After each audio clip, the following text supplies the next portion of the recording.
All right, this is lesson 18. We're going to talk about biased versus unbiased samples. So we've already talked about sampling and how to find random samples and how to survey different people about different topics. Now we're going to talk about what is a good sample. So we have two types of samples, okay? A sample that accurately represents the entire population would be an unbiased sample. So if it accurately represents everybody in the population, then it would be called unbiased. A sample that has one or more parts of the population that favor one part over the other, we would call that a biased sample. That would not be a good sample. All right, so let's do some examples about bias versus unbiased, or good samples versus not good samples. So a TV programming manager wants to conduct a study to determine which reality television show is the favorite of viewers in a certain area. So he's considering the three samples shown. It says draw an X through the two samples that would not fairly represent all people in the viewing area. So sample 1 says, let's survey 100 people that are trying out for a reality show. So for example, we want to ask people, what's your favorite reality show? And we go and ask all the people trying out for Survivor. Now, that would not represent everybody. It would be very biased to the people because obviously they're trying out for Survivor because they like Survivor. So that would be not a good representation. Now, if we survey 100 people at our middle school, that seems a little better, except middle school students may like something completely different than older adults or younger children, so that would not represent everybody in the population. The last sample says go to the mall and survey every 100th person. Now that's the best sample, okay? We call this unbiased. The other two are biased because everybody has a chance of being picked when you select every 100th person entering that shopping mall. All right, so let's go through these examples. It says, determine whether the conclusion is valid. So we're going to read through this and then we're going to explain why it is valid or not valid. So it says a random sample of 50 students at a middle school shows that 10 students prefer listening to rock, 15 prefer listening to hip hop, and 25 prefer no music while they exercise.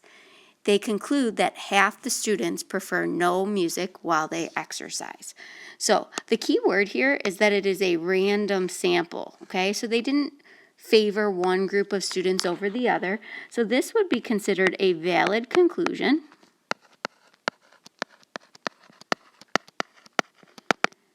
And the reason for that is because it is a random sample.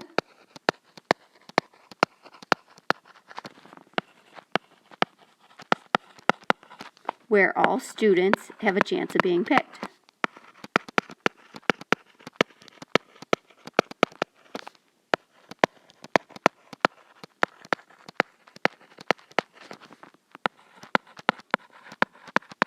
I'm actually going to write being selected.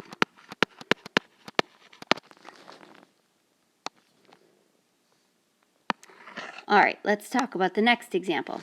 It says a radio station asks listeners to indicate their preference for one of the two candidates in an upcoming election. 72% of the listeners who responded preferred candidate A on the radio station, so they announced that candidate A would win. Now let's think about that. If you're talking about a certain radio station, not everybody listens to that radio station, especially if it's a political radio station. So this would not be a valid conclusion, so not valid. And the reason is not everybody listens to that radio station. So they don't have a chance to call in to that radio station.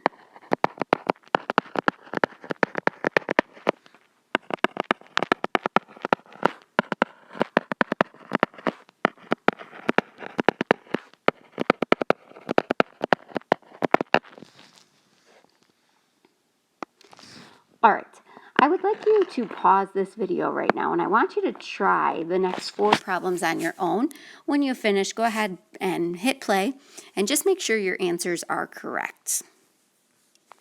All right, so number 1, Zach is trying to decide which of the 3 golf courses is the best, so he randomly surveys every fourth person that enters the sports stores and records the results. So is this valid? So again, this is a random sample. Everybody has a chance of being selected, so this would be a valid conclusion. Because all people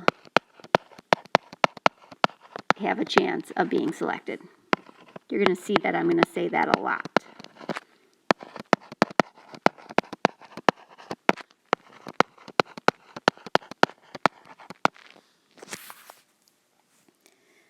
All right, number 2, to find out how much money the American family spends to cool their home, they ask 100 Alaskan families.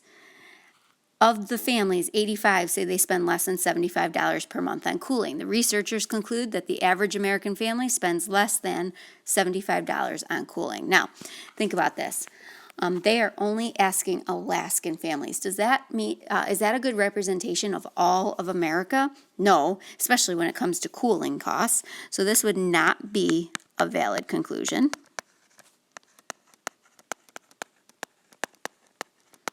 Because they only asked Alaskan families.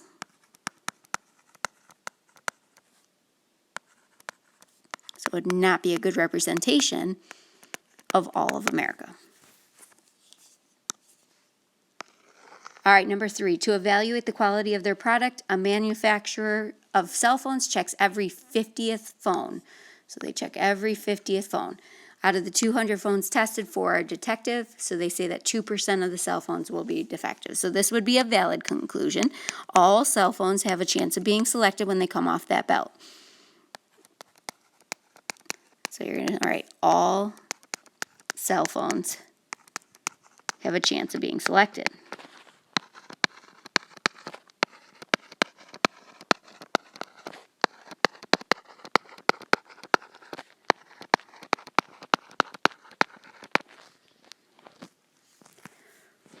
All right, number 4, to determine whether the students will attend an arts festival at the school, Oliver surveys